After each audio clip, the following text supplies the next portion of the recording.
పేదరికంలో పుట్టి పెరిగిన జీవితమిది. రోజూ గడవడం కష్టం, కలలు కనడానికే భయం.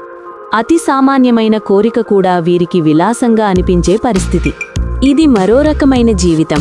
కష్టం తెలీదు, సౌకర్యాలకు లోటు లేదు. ఇద్దరూ ఒకే పుడమిపై ఒకే ఆకాశం క్రింద జీవిస్తున్నారు. కాని చూశారు కదా, ఇద్దరు జీవితాలు ఎంత భిన్నంగా ఉన్నాయో. ఎందుకిలా? విధి వైపరీత్యమా? భగవంతుని లీలనా? మన కర్మల ఫలితమా? మన మేధస్సుకు అర్థం కాని సందిగ్ధత.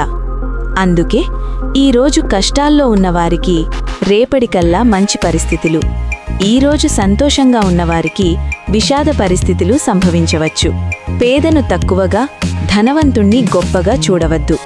స్థాయిని బట్టి కాకుండా గుణాన్ని బట్టి గౌరవించండి.